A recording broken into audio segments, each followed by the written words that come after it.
இன்னைக்கு நம்ம ஒரு அழகான அனிமி சீரிஸ் தான் பார்க்க போகிறோம். பிப்ளியோஃபைல் பிரின்சஸ் அப்படிங்கிற ஒரு அனிமி சீரிஸ். இதுக்கு என்ன அர்த்தம்னா, நம்ம சொல்லுவோம்ல புத்தக புழுன்னு சொல்லிட்டு, இவ பார்த்தீங்கன்னா அதுக்கும் மேலேயே புத்தகம் தான் இவளுக்கு வாழ்க்கை, ஜுவல்லரி எல்லாமே புத்தகம் தான். புத்தகத்துக்காக கல்யாணத்துக்கு கூட ஓகே சொல்கிறான்னா பார்த்துக்கோங்களேன். இப்படி தான் இந்த அனிமி சீரிஸ் இருக்க போது. இதில் ஃபர்ஸ்ட் எபிசோடில் பார்த்தீங்கன்னா நம்ம ஹீரோயினியை தான் கட்டுறாங்க. அவள் வந்து ஜன்னல் பக்கம் நின்றுக்கிட்டு வெளில பார்க்குறா. ஹீரோ வந்து ஒரு பொண்ணை சிரிச்சு பேசிக்கிட்டு இருக்கான். அதை பார்த்துட்டு இவ சொல்கிறா, கடைசியாக அந்த நாள் வந்துருச்சு அப்படிங்கிற மாதிரி சொல்லிட்டு அப்படியே அவ குடும்பத்தை பத்தி சொல்லிட்டு வந்துட்டு இருக்கா. நம்ம ஹீரோயினி பேரு எலியானா. அவ அப்படியே சொல்லிட்டு வரா, இது மாதிரி என் குடும்பம், அதான் அவங்க அப்பாவும் அண்ணனும் வந்து பேலஸ்ல தான் வேலை செய்யறாங்களாம். பார்த்தா பரம்பரையா இவங்க குடும்பத்தையே பார்த்தீங்கன்னா 3 வேளை நல்லா சாப்பிட்றாங்களோ இல்லையோ, ஆனா புக்கு மட்டும் தான் அவங்களுக்கு ரொம்ப முக்கியம். அந்த குடும்பத்துல வந்துட்டு இவ மட்டும் எப்படி இருப்பா, இவளும் அப்படிதான் சின்ன பிள்ளையிலேருந்தே இருந்தாலாம். இவளுக்கு ட்ரெஸ்ஸோ ஜுவல்லரி கூட முக்கியம் கிடையாது. இவ வந்து பழக்கமே படாத நிறைய புத்தகங்களை படிச்சுக்கிட்டு இருப்பா. எப்போதுமே அதுல மட்டும்தான் இருந்தாலாம். அப்படி இருக்கிறதுனால தான் எனக்கு பிப்ளியோஃபைல் பிரின்சஸ்ன்னு பேரே வந்துச்சு அப்படிங்கிற மாதிரி சொல்றான். அப்படி ஒரு நாள் இருந்தப்பதான் 4 வருஷத்துக்கு முன்னாடி இப்படி நடந்தது அப்படிங்கிற மாதிரி சொல்லிட்டு 4 வருஷத்துக்கு முன்னாடி என்ன நடந்துச்சு நம்மளுக்கு காட்டுறாங்க. அங்கதான் காட்டுறாங்க நம்ம ஹீரோ பிரின்ஸ் கிறிஸ்டோபர் வந்து நம்ம ஹீரோன்ட்ட பேசிக்கிட்டு இருக்காரு. இது மாதிரி நீ வந்து எப்போதும் என் கூட இருந்து புக்கு படிச்சுக்கிட்டே இருந்தா போதும், என்ன கல்யாணம் பண்ணிக்கிறியா அப்படிங்கிற மாதிரி கிட்டேன்னா இவ அதிர்ச்சியாயிடுறா. என்ன இன்னைக்கு தானே பார்த்தோம், அதுக்குள்ளே இப்படி கேட்குறீங்க?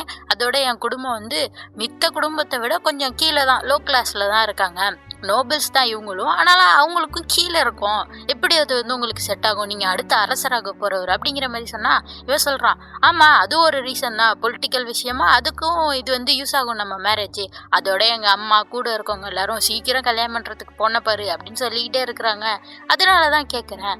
அதோட உனக்கு நான் நல்ல டீலும் வச்சிருக்கேன். இப்ப மட்டும் நீ என்ன ஒத்துக்கிட்டேன்னு ஃபியான்சேன்னு சொல்லிட்டு நீ வந்து பார்ட்டிஸ்க்கெல்லாம் போக தேவையில்லை. ஏன்னா இப்போ இவ்வளோ அடல்ட் ஆயிடுவா, நிறைய பார்ட்டிஸ்க்கு போகணும், கல்யாணம் பண்றதுக்கு பையன் பார்க்கணும்னு சொல்லிட்டு உனக்கு அதுல டைம் வேஸ்டா தானே ஆகும். நீ மட்டும் என்னோட ஃபியான்சியா இருந்தேன்னு ஏன் நிறைய நேரம் கிடைக்கும். அந்த நேரத்துல எல்லாம் நீ எவ்வளவு புக்கு படிக்கலாம் யோசிச்சு பாரு. அதோட உனக்கு இன்னொரு ஆஃபர் கூட நான் தரேன். இது மாதிரி ராயல் லைப்ரரிக்கு கூட உனக்கு போறதுக்கு அலோடு உண்டுன்னா பாத்துக்கோ.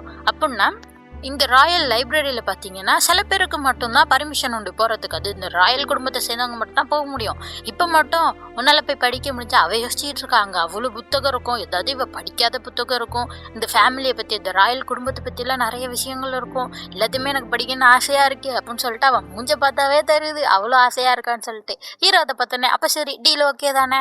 இதுக்கு நான் என்ன சொல்கிறேன்னா, உனக்கு இதனால நிறைய ஃப்ரீ டைம் உனக்கு ஒதுக்க சொல்கிறேன். நான் ப்ராமிஸ் பண்ணுறேன், உனக்கு நிறைய ஃப்ரீ டைம் இருக்கும்.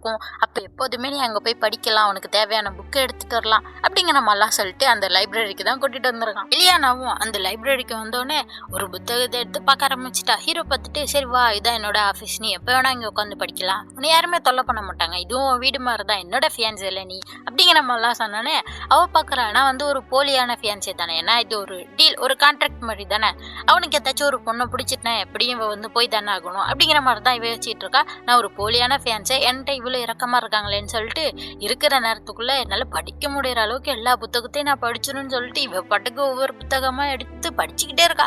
ஹீரோ கூப்பிட்டு பேசினா கூட இவளுக்கு காதுல கூட விழுவ மாட்டேங்குது. இவனே பார்த்துக்கிட்டு இருக்கான் இப்படி படிக்கிறாள்னு சொல்லிட்டு. அந்த அளவுக்கு மும்மரமா எல்லா புத்தகத்தையுமே படிச்சுட்டு இருக்க. அப்படியே பருவ காலங்கள் மாறிக்கிட்டே இருக்கு. ஆனால் இதுக்கு இடையில வேற ஒரு ஜாடி மாதிரி இருக்கும், அதை பற்றி 2 பேருமே பேசிகிட்டு இருப்பாங்க. இது வந்து இந்த ராயல் குடும்பத்தோட ஒரு பொக்கிஷமா, அதை பற்றி தான் அவங்க 2 பேரும் பேசிகிட்டு இருப்பாங்க. அதுக்கடுத்து இங்கே காட்டுறாங்க, இவ வந்து ஹீரோட்ட சொல்லிக்கிட்டு இருக்கா, இது மாதிரி இவ பழைய ஹிஸ்ட்ரி எல்லாத்தையுமே மொத்தமாக படிச்சுட்டாலாம், அதை பற்றி தான் ஹீரோ கேட்டுட்டு இருக்கான். எல்லாத்தையுமே படிச்சுட்டியா அப்படின்னு சொல்லிட்டு. அப்போ தான் இவ சொல்லிட்டு இருக்கா, ஆமாம் நான் எல்லாத்தையுமே படிச்சுட்டேன், இருந்தாலும் இந்த மாதிரி ஹிஸ்டாரியன்ஸ் அல்லட்டு இந்த நாவலிஸ்ட் இவங்க எல்லாரும் எழுதாத, அதாவது இவங்கள மாதிரி இல்லாத ஒரு நார்மலான பீப்புள் எழுதின புத்தகங்கள் இருக்கான். அதாவது இந்த ஹிஸ்ட்ரியை பற்றி எழுதுனது, அது மாதிரி எனக்கு படிக்கணும்னு ஆசை, ஆனால் அதெல்லாம் எங்கே கிடைக்க போகுது அப்படிங்கிற மாதிரி சோகமாக சொல்லிட்டு இருக்கா. அப்படியே மறுநாள் கட்டுறாங்க, இவங்க உட்காந்து படிச்சுக்கிட்டு இருக்கா புக் எப்போதும் போல். அப்போ தான் அங்கே வந்து அலெக்ஸ் வர்றாரு. அவர் வந்து ஹீரோக்கு வேலை செய்கிறவர் தான். அவர் வந்து கேட்குறாரு எங்கே பிரின்ஸ் போனார் அப்படின்னு சொல்லிட்டு. இல்லை அவர் மதியத்துலேருந்து இங்கே ஆளை காணும் அப்படிங்கிற மாதிரி சொன்னோன்னே, சரி நீ புக்கை படித்து முடிச்சிட்டியா அப்படிங்கிற மாதிரி கேட்குறப்ப, நான் முடிச்சிட்டேன், இப்போ தான் முடித்தேன் அப்படிங்கிற மாதிரி சொல்கிறான். அப்போனா சரி இந்த புத்தகத்தெல்லாம் கொண்டு போயிட்டு தியோடோருங்கிறட்ட கொடுத்துரு அப்படிங்கிற மாதிரி சொல்லிட்டு போகிறான். இவளை எடுத்துகிட்டு வந்துகிட்டு இருக்கா. வரப்போ தான் கிளான்னு ஒரு கார்டு வந்து பார்க்குறாரு. என்ன நீங்கள் தனியாக போயிட்டு இருக்கீங்க, கொடுங்க நான் உதவி செய்கிறேன் அப்படின்னு சொல்லிட்டு எடுத்துகிட்டு போகிறப்ப, சரி நீங்கள் எப்போ வீட்டுக்கு போவீங்க, நான் வந்து வழி அனுப்பிச்சு வைக்கிறேன் அப்படிங்கிற மாதிரி சொன்னால், ஏன் உங்களுக்கு இந்த வேலைலாம் விடுங்க அப்படிங்கிற மாதிரி சொன்னால், ஏன்னா இவங்க வந்து பிரின்ஸோட ஃபியான்ஸை, நீங்கள் பத்திரமா வீட்டுக்கு போகணும், அதுதான் என்னோட வேலை, அது நான் கரெக்டாக பண்ணணும்ல அப்படிங்கிற மாதிரி அந்த கிளான்னு சொல்லிட்டு வர இவ யோசிச்சுட்டு இருக்கா, நான் வந்து ஒரு போலியான ஃபியான்ஸே தானே, இவங்களுக்கெல்லாம் தெரியாது அப்படின்னு சொல்லிட்டு சோகமாக வந்துட்டு இருக்கா. அப்புறம் அந்த புக்கெல்லாம் கொண்டு வந்து அந்த தியோடோர்கிட்ட கொடுத்துட்றான். இவர் தான் ஹீரோட அங்கிள். அவர் வந்து சொல்லிட்டு இருக்காரு, இது மாதிரி நீ கேட்ட புக்கு வந்துட்டுமா எடுத்துக்கோ அப்படின்னு சொன்னோன்னே இவளுக்கு ஒரே சந்தோஷம். அப்படியா அப்படின்னு சொல்லிட்டு கேட்டுட்டு இருக்கா. அப்போ பார்த்தா கரெக்டாக ஹீரோ அங்கே வந்துடுறான் கிறிஸ். அவன் வந்துட்டு சொல்கிறான், என்னை விட உங்கள்கிட்ட ரொம்ப சந்தோஷமாக பேசிக்கிட்டு இருக்கா அப்படிங்கிற மாதிரிலாம் சொல்கிறப்ப அவர் சொல்கிறார், ஆமாம் இந்த இடத்தையே பார்த்துக்கிறது நான் தானே, அதனால தான் ஏன்னா லைப்ரரியை பார்த்துக்கிறதுல அப்படிங்கிற மாதிரிலாம் சொல்கிறப்ப அப்போ தான் ஹீரோ சொல்லிட்டு இருக்கான், வீட்டு பொறுப்பை நான் கொண்டு வந்து விடுறேன், உன்ட்ட நான் உனக்கு கொடுக்கணும் அப்படிங்கிற மாதிரி சொல்கிறப்ப அங்கே அலெக்ஸ் வந்துடுறாரு. உங்களை நான் எவ்வளோ நேரம் தேடிக்கிட்டு இருக்கேன், வாங்க உங்களுக்கு இன்னும் நிறைய வேலை இருக்குன்னு சொல்லிட்டு ஹீரோ பிடிச்சி இழுத்துட்டு போயிடறான். அப்படியே இங்கே கட்டுறாங்க. வீட்டுக்கு போகிறப்ப ஹீரோவும் ஹீரோயினி கூட தான் வந்துட்டு இருக்கானா. அப்போ தான் வந்து ஒரு கிஃப்ட் கொடுக்குறான், ஒரு அழகான ஜுவல்லரி. அதை பார்த்துட்டு சொல்கிறான், ரொம்ப அழகாக இருக்கு எனக்கு அப்படின்னு சொல்லிட்டு. அப்போ அவன் சொல்கிறான், உன்னோட கம்பேர் பண்ணுறப்ப இதெல்லாம் ஒரு பெரிய விஷயமே இல்லை, இதெல்லாம் அழகே இல்லை அப்படிங்கிற மாதிரிலாம் சொல்லிட்டு வீட்டில் விட்டுட்டு போக அப்போ தான் அந்த வீட்டுக்கு வந்தோடனே அவங்க அண்ணன்ட்ட கேட்டுட்டு இருக்கா, இது மாதிரி ஃப்ரெண்ட்ஸுக்கிட்ட இருந்து நான் எதை வாங்கினாலும் திருப்பி கொடுத்துடலாம்ல, எந்த பிரச்சனையும் வராதுல்ல அப்படிங்கிற மாதிரிலாம் கேட்குறான். அவன் பார்த்துக்கிட்டு இருக்கான், எதுக்கு இப்படி சொல்கிற, ஏன் நீ கொடுக்கலாம் தேவையில்லை அப்படிங்கிற மாதிரி சொல்கிறப்ப தான் அவன் சொல்கிறான், நான் ஒரு போலியான ஃபியான்ஸை தானே, எது அவர்கிட்ட வாங்குறதா இருந்தாலும் இந்த நாட்டோட பணம் தானே, நான் திருப்பி கொடுக்கணும்ல அப்படிங்கிற மாதிரிலாம் அவன் சொல்லிட்டு இருக்கான். அவன் பார்த்துக்கிட்டு இருக்கான். அப்படியே மெய்டு வந்து அவள் தலையெல்லாம் சீவிட்டுட்டு இருக்காங்க. அப்போ தான் அவங்க சொல்லிட்டு இருக்காங்க, இது மாதிரி அங்கே ஒரு புது பொண்ணு வந்திருக்காமல ஐரின்னு சொல்லிட்டு அப்படிங்கிற மாதிரி சொல்கிறப்ப, ஆமாம் அந்த பொண்ணு என்ன மாதிரி கிடையாது தெரியுமா, சூப்பரான பொண்ணு, எல்லாருக்கூடையுமே நல்லா பேசுவா அப்படிங்கிற மாதிரிலாம் ஹீரோயினி சொல்லிட்டு இருக்கப்ப இவங்க சொல்லிட்டு இருக்காங்க, எதுக்கும் அந்த பொண்ணுகிட்டேருந்து உஷாராயிரு, அவள் வந்து சரியே இல்லையா அப்படிங்கிற மாதிரிலாம் சொல்லிட்டு என்ன சொல்கிறாங்கன்னா, நீங்கள் எவ்வளோ அழகான நல்ல பொண்ணாக இருக்கீங்க, ஆனால் பிரின்ஸை பாருங்க உங்களை தள்ளி வச்சுக்கிட்டே இருக்காரு அப்படிங்கிற மாதிரி சொல்கிறப்ப என்ன சொல்கிறீங்க அப்படிங்கிற மாதிரி கேட்டால், ஆமாம் என்கேஜ்மெண்ட் ஆகி 4 வருஷம் ஆகுது, உங்களுக்கு 18 வயசு ஆயிடுச்சு, இன்னும் உங்களை கல்யாணமே பண்ணிக்கலையே, பிரின்ஸ் என்னதான் நினச்சிக்கிட்டு இருக்காரோ அப்படிங்கிற மாதிரிலாம் சொல்லிட்டு இவங்க போக இவ யோசிச்சுட்டு இருக்கா, நானும் பிரின்ஸும் ஒரு டீல் தானே போட்டுக்கிட்டோம், ஒரு போலியான வாழ்க்கை தானே இவங்க வாழ்ந்துட்டு இருக்காங்க அப்படின்னு சொல்லிட்டு அப்படியே படுத்து தூங்குறா. அப்படியே மறுநாள் ஆயிடுது. மறுநாள் லைப்ரரிக்கு வந்துட்டு ஏனில ஏறுறா. பார்த்தா அதோட ஒரு இது உடஞ்சிருக்கு. அதில் என்னடா இப்படி இருக்குன்னு சொல்லிட்டு பார்க்குறப்ப ஏதோ சத்தம் கேட்குது. என்னன்னு வந்து பார்த்தா அங்கே நிற்கிறது தான் அந்த புது பொண்ணு ஐரின். அவள் வந்துட்டு மன்னிப்பு கேட்டுக்கிட்டு இருக்கா அந்த அங்கிள்கிட்ட. என்னாச்சுன்னா இவ வந்து அந்த டீ பாட்டை வந்து உடச்சிட்டாலாம், அந்த டீ எல்லாம் வந்து அந்த புக்கு மேலே பட்டுருச்சு, மன்னிச்சிருங்க புக்கு மேலே பட்டுருச்சு அப்படின்ற மாதிரி மன்னிப்பு கேட்டுக்கிட்டு இருக்கேன். அப்போ தான் ஹீரோயினி வர, அது ஏன் புக்கு தான் அப்படின்ற மாதிரி சொன்னோன்னே மன்னிப்பு கேட்டுக்கிட்டு இருக்கேன் அந்த ஐரின் பொண்ணு, எலியான்ட்டை மன்னிச்சிருங்க தெரியாமல் பட்டுருச்சுன்னு சொல்லிட்டு. இல்லைன்னு சொல்கிறப்ப அப்போ தான் அங்கிள் சொல்கிறாரு, இது வந்து ஓன் தப்பு இல்லை, எலியான தப்பு தான், எப்படி அவள் வந்து படிச்சுட்டு அப்படியே புக்கு வச்சுட்டு போகலாம், தப்பு தானே, இது மாதிரிலாம் வைக்காதீங்க அப்படிங்கிற மாதிரி சொல்கிறப்ப அப்போ தான் எலியானா சொல்கிறான், அங்கே ஒரு ஏணி உடஞ்சிருக்கு அப்படின்னு சொல்கிறப்ப தான் இவர் சொல்கிறாரு, சரி அதை நான் பார்த்துக்கிறேன், இனிமேல் அங்கே மேலெல்லாம் ஏறி புக்கு எடுக்காத அப்படிங்கிற மாதிரி சொல்லிட்டு போறாரு. அப்புறம் மறுநாள்லேருந்து பார்க்குறா நம்ம எலியானா. பார்த்தா இந்த ஐரின் பொண்ணு எல்லார்ட்டையுமே நல்லா பேசுகிறா, பார்த்துக்கிட்டு இருக்கா. நிஜமாவே அந்த பொண்ணு நல்ல ஃப்ரெண்டாக இருப்பா போலயே, எல்லாருக்கிட்டையும் சூப்பராக பேசுகிறாள் அப்படின்னு சொல்லிட்டு பார்த்துக்கிட்டு இருக்கா. ஆனால் எலியானா அப்பெல்லாம் கிடையாதுல்ல, அதனால தான் பார்த்துக்கிட்டு இருக்கா. அப்படியே மறுநாள் கட்டுறாங்க, வேகமாக ஓடியே வந்துக்கிட்டு இருக்கா. பார்த்தா இங்கே ஒரு டீ பார்ட்டியா, அதுக்கு நம்ம ஹீரோயினி வரதுக்கு லேட் ஆயிடுச்சு. அந்த ஐரின் பொண்ணு கத்திட்டு இருக்கா, என்ன நீங்கள் இவ்வளோ லேட்டாக வரீங்க அப்படின்னு சொல்லிட்டு. பார்த்தா அந்த பொண்ணு தொப்பையாக நனைஞ்சு வேற இருக்கா. என்னாச்சு அப்படின்னு சொல்லிட்டு எலியானா கேட்குறப்ப தான் அங்கே கிளான் ஓடி வந்துடுறான். அவன் வந்துட்டு சொல்கிறான், சொல்லிட்டு போக மாட்டீங்களா எங்கே போகிறீங்கன்னு சொல்லிட்டு அப்படின்னு சொல்லிட்டு ஹீரோயினி மேலே கோவப்பட அவள் பார்த்துக்கிட்டு இருக்கா. தெரியாமல் வந்துட்டேன் மன்னிச்சிருங்க அப்படின்ற மாதிரிலாம் சொல்கிறப்ப இவளை பார்த்துட்டு கேட்குறான் ஐரின், என்ன இப்படி நினைஞ்சிருக்கேன் என்னாச்சு அப்படின்னு சொல்லிட்டு கேட்டுட்டு இருக்கான்.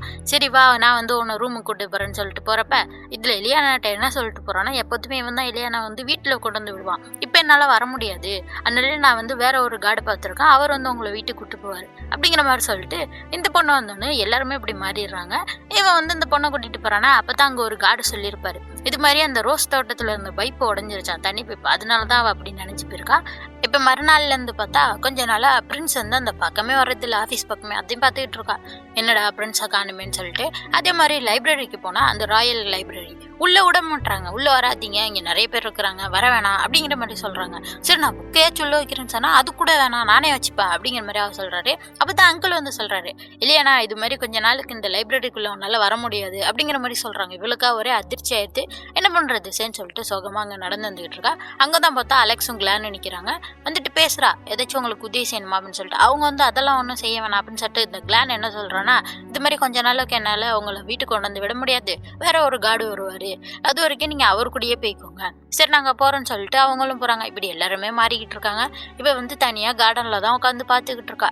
பிரின்ஸ் பார்த்து ரொம்ப நாள் ஆச்சு, அவரை பார்க்கணும் போல இருக்கே அப்படிங்கிற மாதிரி யோசிச்சுட்டு இருக்கா. ஆனால் அவள் லவ் பண்ணல, ஆனால் அவரை பார்க்கணும் போல இருக்கே அப்படின்னு தோணுது. அப்படி அவள் யோசிக்கிறப்பே கரெக்டாக நம்ம ஹீரோ அங்கே வந்துடுறான். ஹீரோ வந்துட்டு என்ன சொல்கிறான்னா, உனக்காக நான் ஒன்று வச்சிருக்கேன் தருமா அப்படின்னு சொல்லிட்டு ஒரு புக்கு கொடுக்குறான். என்ன புக்குன்னா, ஹீரோயினி கூட முன்னாடி சொல்லியிருப்பா தருமா, நாவலிஸ்ட் எழுதாத, ஒரு ஹிஸ்டாரியன் எழுதாத, ஒரு சாதாரணவரால் எழுதப்பட்ட ஒரு வரலாறு வேணும் அப்படிங்கிற மாதிரி, இந்த நாட்டோட வரலாறு அதை தான் கொண்டு கொடுத்துருக்கான். அப்படியே அவளுக்கு ஒரே சந்தோஷம். அவன் சொல்கிறான், இதை கண்டுபிடிக்க எவ்வளோ கஷ்டமாக இருந்துச்சு தெரியுமா, உனக்காக நான் கண்டுபிடிச்சி வாங்கிட்டு வந்துட்டேன் அப்படிங்கிற மாதிரி சொல்கிறப்ப இவளுக்கு ரொம்ப சந்தோஷம். எனக்காக பிரின்ஸ் இதை கஷ்டப்பட்டு வாங்கிட்டு வந்துருக்காருன்னு சொல்லிட்டு நன்றியெல்லாம் சொல்கிறான். அவனுக்கும் ஒரே சந்தோஷம். அப்போ தான் அவன் சொல்கிறான், இது மாதிரி 1 வீக் நீ ஓ ஆன்ட்டி வீட்டுக்கு போகிறேன்னு கேள்விப்பட்டேனே அப்படின்னு சொல்லிட்டு. ஆமாம்மா, என் ஆன்ட்டிக்கு வந்து உடம்பு சரியில்லை கொஞ்சம், அதனால நான் அவங்கள போய் பார்த்துக்கணும் அப்படிங்கிற மாதிரி சொன்னேனே. சரி சரி, உன்னை பார்க்காம இருக்க எனக்கும் கஷ்டமாக தான் இருக்கும், அதனால போயிட்டு பத்திரமா வந்துடு என்ன அப்படின்ற மாதிரி சொல்கிறான். இப்போ 1 வீக் ஆயிடுச்சு. இப்போ எலியானா லைப்ரரிக்கு வந்துட்டு ஒரு புக் எடுத்து படிச்சிட்டு இருக்கேன். ஏன்னா 1 வீக் ஆயிடுச்சிங்க, எல்லா வேலையும் முடிச்சிருக்குல்ல அப்படின்னு சொல்லிட்டு உட்காந்து படிச்சிட்டு இருக்கப்போ வெளில சிரிக்கிற சவுண்டு. என்னடான்னு சொல்லிட்டு ஜன்னலில் எட்டி பார்த்தா ஹீரோவும் அந்த ஐரின் பொண்ணும் நின்று சிரிச்சு சிரிச்சு பேசிக்கிட்டு இருக்காங்க. இவளுக்கு பார்த்தோன்னே புரிஞ்சிருது. ஏன்னா இவ வந்து ஒரு போலியான ஃபியான்ஸே, ஒரு கான்ட்ராக்ட் மாதிரி தானே, டீல் தானே போட்டுக்கிட்டாங்க. எனக்கு தெரியும் இப்படி ஒரு நாள் வரும்னு எனக்கு தெரியும், கடைசியாக அந்த நாள் வந்துட்டு என்னோட இந்த போலியான ஃபியான்ஸே வேடம் முடிஞ்சிருச்சு அப்படின்னு சொல்லிட்டு சோகமாக வரா. எனக்கு தெரியும் இப்படி ஒரு முடிவு வரும்னு, ஆனாலும் அப்படின்னு சொல்லிட்டு ஹீரோவெல்லாம் நினச்சி பார்த்து, ஆனால் இவள் லவ் பண்ணுறாளான்னு தெரில, அதெல்லாம் யோசிச்சு பார்த்து அப்படியே அழுக ஆரம்பிக்கிறா. அதோட இந்த எபிசோட் முடிஞ்சிச்சு. அடுத்த எபிசோட் பார்க்கணும்னா மறக்காம சேனலை சப்ஸ்கிரைப் பண்ணிக்கோங்க. பை.